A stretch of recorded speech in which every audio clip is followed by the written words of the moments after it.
Halo teman-teman, kembali lagi bersama saya Andi Darmawan di channel Andi Darmawan. Oke, kita sekarang lanjut ke series berikutnya dari pengantar, elektronika, dan instrumentasi. Dan hari ini kita akan cerita seputar, bukan hari ini ya, pada video ini. Pada video ini kita akan bercerita seputar elektronika analog. Oke, karena ini hanya pengantar ya, pengantar elektronika instrumentasi, jadi tidak akan terlalu dalam. Tapi ini lumayan lah untuk membuka wawasan para pemirsa, teman-teman sekalian, seputar elektronika, khususnya elektronika analog. Oke, kita lanjut. Oke, jadi sebelum kita bahas tentang elektronika analog, karena elektronika analog itu basisnya dari rumus-rumus atau formula-formula, kita bisa cerita bahwa formula sendiri akan terdiri dari 3 jenis, yaitu formula yang sudah ditemukan untuk sebuah konsep baru yang dibuat oleh orang. Contohnya ya, C sama dengan Q per V, atau hukum formula rangkuman atau representasi dari hubungan yang sudah ada di alam ya. Contoh F sama dengan K Q1 Q2 per D kuadrat. Oh ya, Q ini muatan listrik ya, C itu kapasitansi, dan V itu tegangan. Oke, terus ada lagi, atau formula yang didapat dari formula lain atau turunan. Contohnya adalah R sama dengan V per I, dari aslinya adalah I sama dengan V per R. Jadi ya diputar-putar itu loh.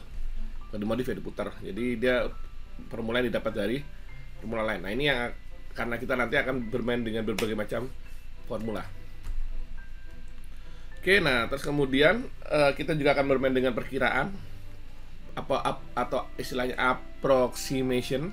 Nah, di sini ada yang pertama tuh ada ideal approximation atau perkiraan yang ideal. Contohnya tuh analisis rangkaian komponen pasif itu nanti kalau dia dari analog seperti itu. Terus ada second approximation atau menambahkan komponen sejumlah itu terlebih terhadap komponen ideal. Itu contohnya penambahan hambatan pada sumber tegangan. Yang ketiga, third approximation atau pemodelan sebuah device dalam bentuk rangkaian persamaan termasuk dengan komponen lain. Ini analisis pada semikonduktor. Jadi yang pertama itu bisa kita bilang bahwa itu adalah yang untuk idealnya. Yang kedua adalah penambahannya. Yang ketiga adalah pemodel atau analisisnya. Oke, sekarang kita masuk ke bicara tegangan, sumber tegangan ideal. Sumber tegangan ideal itu adalah sumber tegangan yang jelas tidak boleh dihubung singkat ya. Sumber tegangan ideal hanyalah teoritis, aslinya nggak ada, karena tidak ada yang ideal di dunia ini. Kalau teman-teman mencari jodoh yang ideal, wah itu susah, kecuali nama jodohnya adalah Mbak Ideal gitu kali ya. Oke, terus lanjut. Ketika restansi beban mendekati 0, maka harus mendekati tak hingga. Jadi karena itu dari rumus tadi ya, ini sama dengan V per R. Jadi kalau tanpa ada hambatan, maka dia akan tak hingga. Ini mungkin saya tambah berapa tuh coret-coretan kali ya. Nah, di sini ada pena. Jadi yang tadi I sama dengan V per R. I sama dengan V per R, sehingga kalau R ini mendekati 0, maka otomatis I akan mendekati tak hingga. Padahal tidak ada di dunia ini tegangan yang dapat menghadirkan harus menjadi tak hingga, karena selalu ada hambatan dalam sumber tegangan. Pasti ada, walaupun itu hambatan dalam. Oke, kita lanjut lagi. Nah, ini sekarang sumber tegangan dengan hambatan dalam. Tadi kan sumber tegangan di ideal, dan ini sumber tegangan dengan hambatan dalam. Jadi untuk VS sama dengan 10 volt ketika RL sama dengan RS. RM terbaca 5 volt VM. Nah, ini kita bisa mengukur tegangan dalamnya seperti ini. Ini kan kalau kita bandingkan ya, ini kan tidak ada, di sini kosong ya, nggak ada hambatan dalamnya. Di sini ada hambatan dalamnya. Jadi ketika RA sama RS pada M ini, nah ini persamaannya VMI sama dengan I kali RL. Pada MI akan terbaca 5 volt.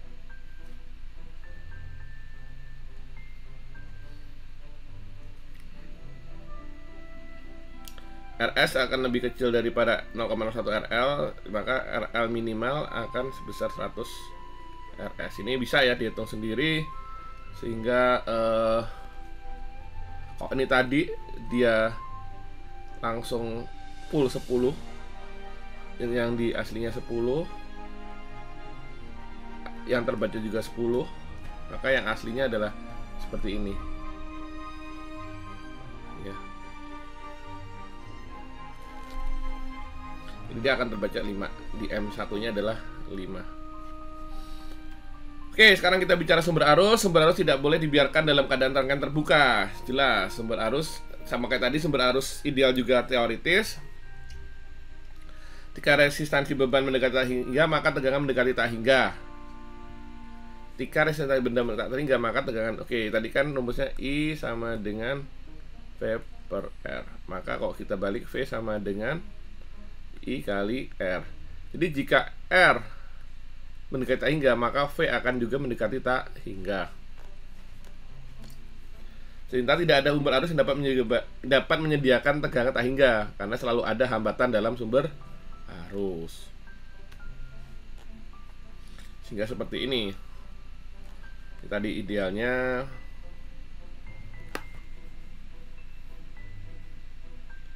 Oke, lanjutnya kita masuk ke teorema Thevenin. Nah, tegangan Thevenin didefinisikan sebagai tegangan terminal beban pada saat RL dalam keadaan rangkaian terbuka. Jadi ketika ini rangkaiannya terbuka, bukan close. Resistansi terminal didefinisikan sebagai resistansi antara kedua terminal beban ketika semua sumber direduksi menjadi 0 dan RL dalam keadaan terbuka. Oke, terus jadi tegangan Thevenin itu FVTH, dan yang hambatan Thevenin adalah RTH. Ini semua pada saat rangkaian terbuka. Selanjutnya ada teorema berikutnya, ada teorema Norton. Norton ini nggak pakai H ya, Norton seperti ini. Jadi resistansi Norton adalah resistansi yang terukur antara kedua terminal beban ketika semua sumber direduksi menjadi 0 dan RL dalam keadaan rangkaian terbuka. Jadi yang resistansi Norton adalah resistansi yang terukur antara kedua terminal. Jadi diukur di antara dua terminal yang ketika semua sumber direduksi menjadi 0, RL dalam keadaan rangkaian terbuka. Oke, ini beberapa teorema. Sekarang kita masuk ke komponen elektronik. Switch. Nah, switch adalah bukan switch 1, 2, 3 ini bukan, tapi ini adalah saklar. Switch adalah komponen paling simpel, terdiri dari 2 atau lebih komponen metal dan sebuah perangkat mekanis untuk terputus dan tersambung ya. Ini aplikasinya banyak. Lampu lah contohnya teman-teman banyak pakai lampu untuk matiin, nyalain. Bel tingtung itu juga, bel pintu juga sama. Jadi dia ketika ini dia open, terbuka atau mati karena tidak ada arus yang nyambung ke sini, dan ini tertutup karena ada nyambung. Jadi kalau kita misalkan ini hubungan ke LED ya, LED itu sendiri, kalau teman-teman yang belum tahu, LED itu singkatan dari light emitting diode. Oke, nah jadi misalnya kita dihubungkan ke light emitting diode, maka baterai ini switch ya, buka tutup, dia akan mampir ke sini. Jika ini tertutup, kalau dia terbuka tidak akan nyampe ke sini. Dan yang perlu tahu, ada resistor di sini untuk mengurangi arus yang lewat melalui, sehingga arusnya tidak unlimited, sehingga kalau tidak terlalu besar, sehingga akan membuat si LED-nya panas. Oke, tapi ini nanti akan kita bahas lebih lanjut ya mas, resistor ya. Kita akan masih membahas yang switch. Oke, lanjut ke komponen berikutnya nih, resistor. Tadi sudah dibahas resistor. Itu adalah salah satu komponen paling umum dalam elektronik. Jelas ini umum sekali. Komponen ini menawarkan oposisi terhadap aliran arus. Jadi dia melawan aliran arus, membatasi atau mengatur tingkat arus masuk pada sebuah rangkaian. Seperti tadi rumusnya I sama dengan V per R, maka otomatis semakin besar R maka akan semakin kecil si I-nya. If R plus plus, ya jadi kayak gini ya, mungkin biar lebih enak. Jika R plus plus maka I akan minus. Dia akan membatasi. Maksud R plus plus ini adalah semakin R naik maka I akan semakin menurun. Oke. Nah, ini kan semakin tinggi. Karena kenapa bisa gitu? Karena semakin tinggi nilai ohm, maka semakin banyak resisten yang diberikan terhadap aliran elektron. Karena arus itu kan urusannya aliran elektron ya. Sehingga kayak terhambat gitu loh. Jadi kayak contohnya kalau kita, jadi anggap aja itu kayak saringan. Tinggal ya bisa dibayangkan saringan air itu ya. Saringan itu kalau resistor semakin tinggi itu semakin rapet itu lubang-lubangnya, bahkan kok ada unlimited dianggap itulah jadi kayak wadah atau baskom gitu kali ya. Tapi kalau dia loss itu bolong, unlimited arusnya, tapi kalau dia kecil dia maka akan arusnya ya lolos tapi tidak sekencang yang jika dia loss. Itu ya. Bisa diumpamakan seperti itu. Nah, yang tadi yang saya balik lagi, makanya resistor ini bisa untuk mengatur besarnya arus sehingga si LED ini tidak akan kepanasan. Oke, lanjut berikutnya adalah ini cara membaca resistor masih. Ini ada hitam, biru, merah, jingga, kuning, hijau, biru, ungu, abu-abu dan putih. Kalau kita gampangnya kayak gini nulisnya, bilangnya hi, cho, me, jiku, hibi, ni, u, a, p. Hi hitam, cho coklat, me merah, terus ada orange jingga ji, hi, cho, me, ji, ku kuning, ku, hi, bi, hi adalah hijau, bi biru, hibi, ni atau hibi, u, a, p aja ya. Hibi, u, ungu, a, abu-abu, p, putih. Hijau, mejiku, hibi, u, a, p. Hijau, mejiku, hibi, u, a, p. Itu sebenarnya mengikuti kayak pelangi ya nih, biar agar gampang dihafalkan, gampang dipakai untuk menentukan nilai dari resistor. Jadi ada ini seperti ini, ada 1, 2, 3, 4, ada 4 bagian. Yang pertama adalah digit pertama. Misalkan saya mau nulis berapa ya, misalnya 100 ohm, 100 kilo ohm misalkan, 100 kilo ohm. Maka nulis ini kan ada seperti ini, 1, 2, 3, 4. Nah, yang belakang ini kita bahas nanti belakang. Nah, yang pertama itu digit pertamanya, maka ini adalah kita cari yang 1. 1 itu apa? 1 adalah ini. Kita lihat value-nya. 1 coklat, brown. Tandanya ini warna namanya adalah coklat. Coklat. Yang kedua ini adalah 0. 0 itu adalah black, hitam. Nah, ini kan 2 digit udah dapet nih. Terus pengalinya. Nah, karena kan ini kita baru dapat ini nih. Ini ada 0 sama K, tandanya ada 03, K kan 03 sama ini 01, jadi 04. 04 itu adalah yang ini, yellow, kuning. Maka 100 kilo ohm, saya rapikan sedikit. 100 kilo ohm itu setara dengan bukan setara. Warnanya adalah coklat, hitam, kuning. Nah, tinggal yang belakang di toleransinya. Silver 10%. Gold 5%, paling bagus yang gold. Dia 5% atau emas. Jadi ini dilihat, ini toleransi nilainya. Jadi kalau semakin bagus ya emas. Cari yang emas, ininya cari yang emas. Kalau mau yang 5%. Jadi seperti itu ya contohnya. Atau enggak, misalkan kita balik, kita melihat ada resistor, ini random aja, ininya warnanya merah, ini ungu, ini coklat, ini silver. Maka bisa kita bilang bahwa yang merah ini adalah merah berapa? Merah adalah 2, terus ungu adalah 7, terus coklat adalah sini. Nah, sorry, ambil yang ini 10. Jadi 270 kali 10 kan 270. Silver adalah dia 5%. 10%. Jadi dia 270 ohm dengan toleransi 10%. Jadi seperti itu ya, teman-teman. Gampang kan melihat membaca resistor itu ukurannya seperti apa. Seperti itu. Kita lanjut lagi ke berikutnya. Nah, tadi kita sudah bicara tentang resistor, sekarang bicara tentang kapasitor. Kapasitor adalah alat yang menyimpan muatan listrik. Jadi dia menyimpan muatan listrik di dalam ini. Simbolnya seperti ini.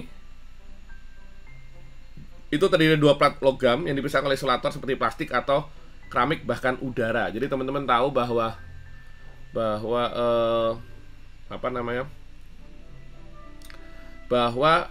isolator itu adalah bahan yang tidak menghantarkan udara.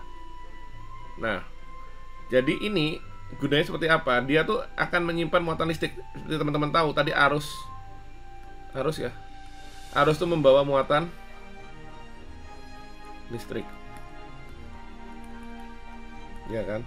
Dan ini akan disimpan di muatan listriknya dapat disimpan di sebuah kapasitor. Seperti ini modelnya, jadi dia seperti ini.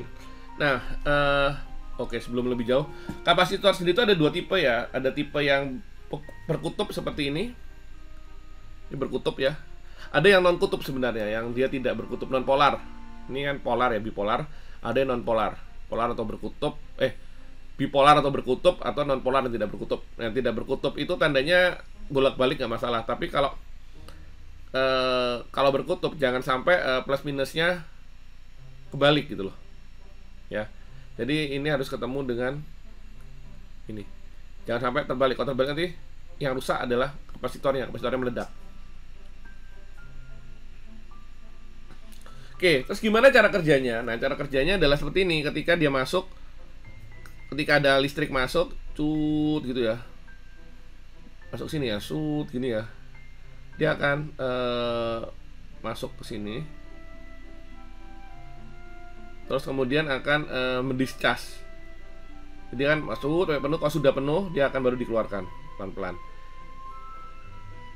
Jadi dia efeknya apa? Dia bisa menghaluskan. Jadi kalau tanpa ada ini kan, masuk tanpa ada kapasitor langsung blok gitu loh, langsung lewat begitu saja. Harus kalau ini enggak, harus tuh kayak seperti dikumpulkan dulu terus di discharging pelan-pelan gitu loh. Di-charge penuh pelan-pelan naik, kemudian nanti di-charge. Efeknya sehingga bagi komponen yang selanjutnya itu bisa tidak kaget lah istilahnya. Makanya itu kegunaan kapasitor, dan ukurannya macam-macam tergantung kebutuhan. Selanjutnya induktor. Induktor hanya terdiri dari gulungan kawat. Ketika arus mengalir melalui mereka, maka akan menghasilkan medan magnet dan menimbulkan tegangan sendiri. Ini disebut sebagai induksi diri. Jadi tegangan yang diinduksi, jadi ini tegangan yang muncul karena adanya gulungan. Jadi arus itu kan lewat sini nih, arus lewat sini akan menghasilkan medan magnet dan menimbulkan tegangan sendiri. Jadi akan ada tegangan yang muncul akibat dari induktor ini. Tegangan induksi memiliki prioritas yang berlawanan dari tegangan yang diberikan. Jadi dia akan kalau satunya tadi plus, maka dia akan minus. Jadi tegangan induksi menyebabkan posisi terhadap aliran arus. Kita sering menggunakan arus ini untuk mengontrol aliran arus di rangkaian AC atau bolak-balik. Seperti kapasitor, induktor merupakan oposisi terhadap AC yang disebut sebagai rektansi induktif. Intinya dia tuh ini tugasnya adalah untuk menghasilkan tegangan sendiri berdasarkan medan magnet. Selanjutnya ada transformer atau trafo. Ini bukan transformer film ya, bukan terus jadi robot, bukan. Ini transformer trafo. Jadi trafo sendiri biasanya terdiri dari 2 kumparan. Ini diskat dulu. Oke, cek aja. Oke, transformer ini terdiri dari 2 kumparan atau lilitan pada suatu satuan inti. Tegangan diterapkan ke satu lilitan yang disebut primer menyebabkan arus listrik dan medan magnet mengembang ya. Jadi di sini ada seperti ini. Trafo ini menyebabkan medan magnet ini menyebar dan menginduksi tegangan pada lilitan lain yang disebut lilitan sekunder. Jadi ini kerjanya adalah gabungan dari induktor tadi, dimana akan menghasilkan medan magnet. Yang medan magnet ini akan menghasilkan listrik.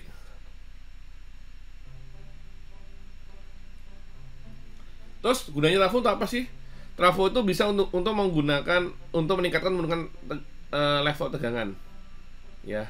Jadi dinaikin atau diturunin. Jadi bisa dipakai untuk isolasi sinyal serta mencocokkan impedansi. Nah, selanjutnya dioda. Tadi saya sempat di depan ada bahas dioda, tapi itu LED ya. Ini sekarang diodanya.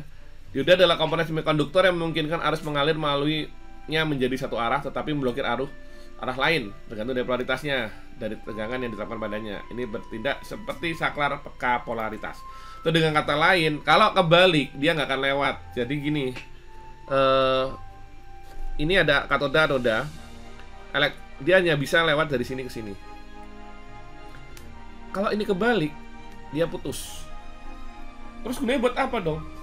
Gunanya dia bisa untuk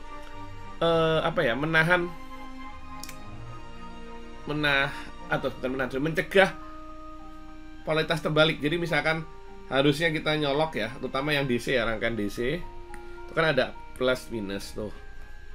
Jika ini tertukar, kalau kita siapkan dioda di antaranya, maka tidak akan terjadi kerusakan karena polaritas terbalik, karena arus tadi akan ditahan oleh si dioda. Nah, dioda sendiri itu ada macam-macam, tergantung dari speknya, karena dia bertugas menahan polaritas nih. Kalau kita arus besar dikasih dioda kecil, maka otomatis diodanya nanti bisa nggak kuat. Jadi tergantung dari kebutuhannya juga. Oke, sekarang kita lanjut ke transistor. Transistor adalah perangkat semikonduktor 3 terminal. Ini ada 3.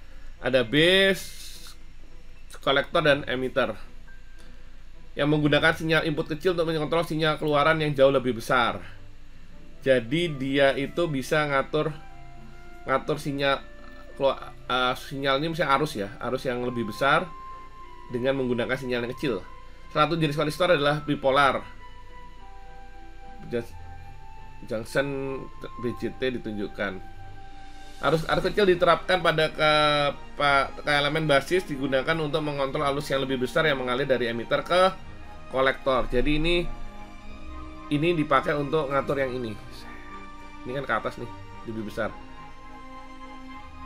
Jadi dia kayak seperti ini boleh keluar apa boleh lewat atau enggak. Jadi dia yang ngatur. Ini modelnya transistor seperti itu. Jenis transistor yang lain adalah metal oxide semiconductor field effect transistor MOSFET. Oke, sebelum kita lanjut lagi, transistor ini adalah merupakan satu komponen yang sering digunakan untuk menghasilkan komponen dasar elektronika digital. Contohnya kayak gerbang-gerbang logika dasar, itu semuanya rata menggunakan komponen transistor ini. Oke, lanjut kita ke rangkaian analog. Nah, rangkaian analog ada macam-macam. Yang pertama adalah amplifier. Sesuai namanya amplifier, maka dia adalah penguat. Dia penguat adalah rangkaian analog yang paling umum, paling banyak dipakai, karena tugasnya adalah menguatkan tegangan. Ada beberapa jenis sih sebenarnya. Ini nanti akan kita bahas. Tapi sebelum ke situ kita akan bahas dulu maksudnya penguat gimana. Ini contohnya ada 0,4 volt. Kita target akan dikuatkan sebesar 10 kali.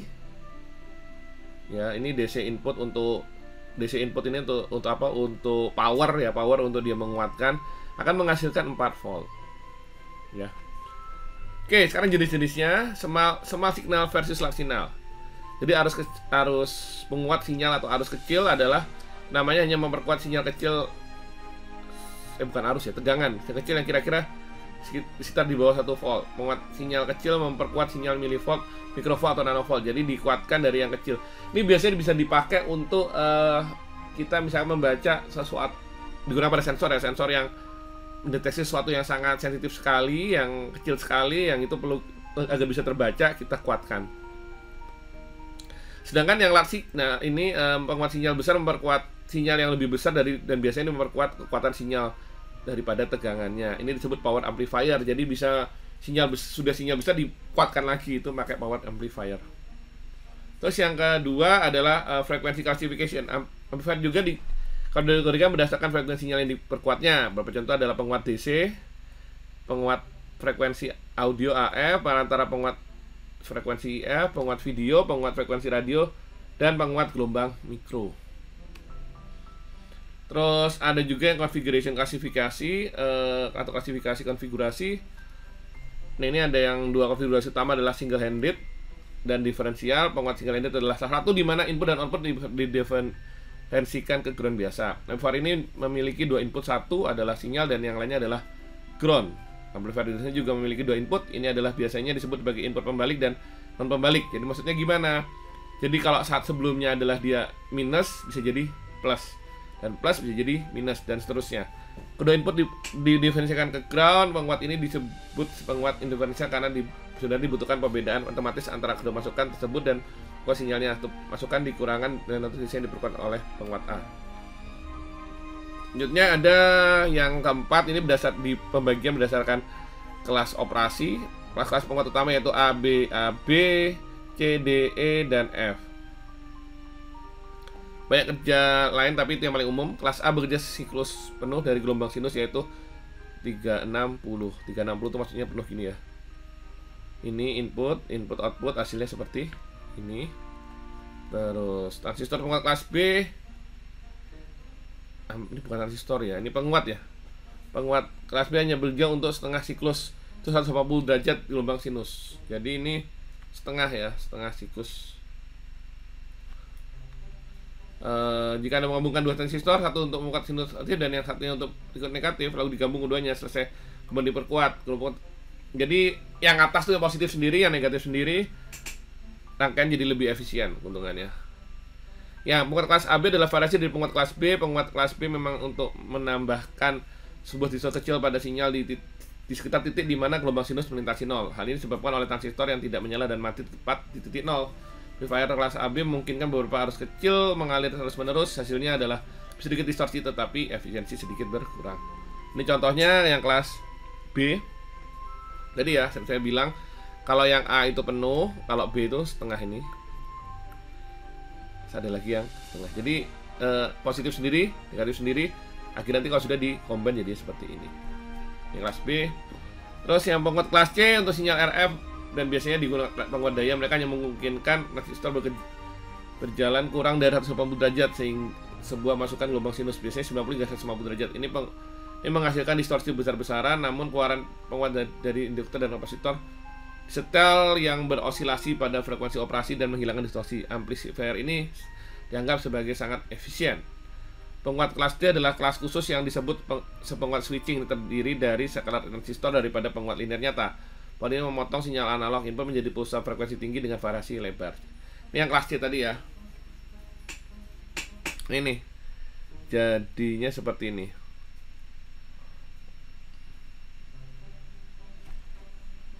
Dia tidak bisa penuh, jadi cuma berapa, diambil segini, tapi tetap hasilnya nanti seperti ini. Yang kelas D seperti ini dia kerjanya. Oke, di sini dia menggunakan PWM ya pada frekuensi lebih tinggi untuk men-switch, karena switch ya, betulnya switch, maka dia gelombangnya seperti ini, tidak seperti yang tadi sinus ya, dia gelombang kotak di PWM sehingga menghasilkan seperti ini. Klek.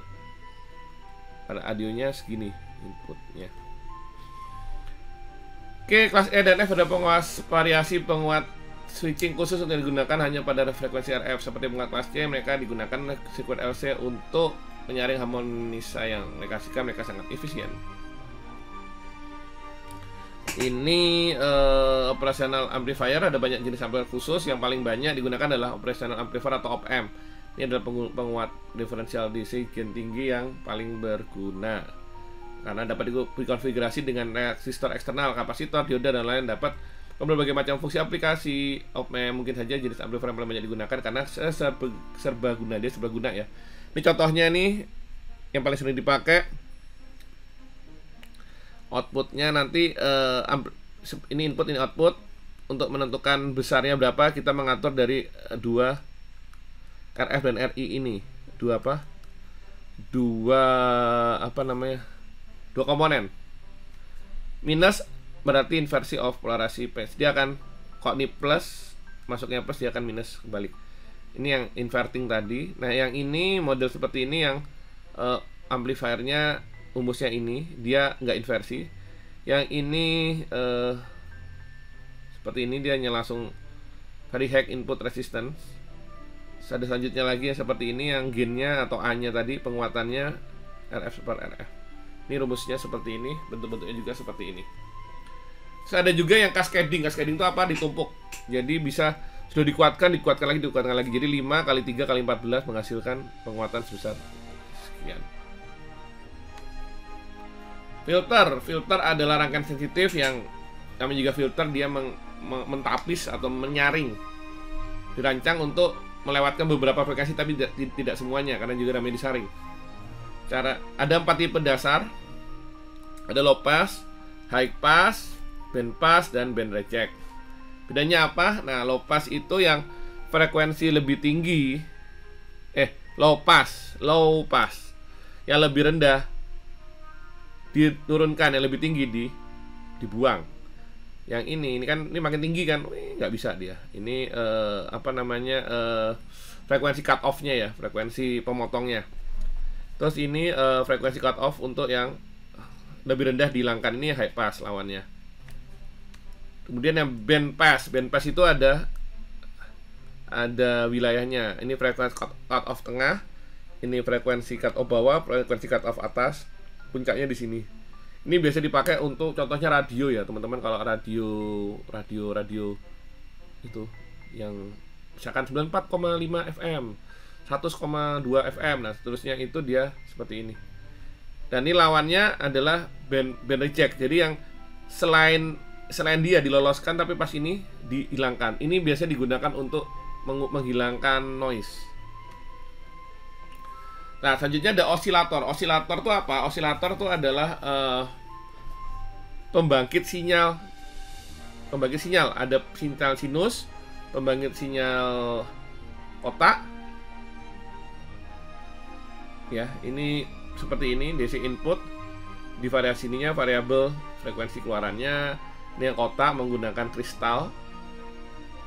Clock precise stable output. Jadi dia outputnya akan precise, stabil, dan frekuensinya stabil lah. Oke, mungkin itu beberapa cerita seputar elektronika analog. Ini memang dasar sekali, tidak sampai dalam karena memang juga namanya pengantar. Ini bisa dipakai untuk kita pakai untuk kebutuhan mengajarkan basic. Oke, sekian dari saya. Kita lanjut lagi ke seri berikutnya. Sampai jumpa teman-teman di video berikutnya. Salam.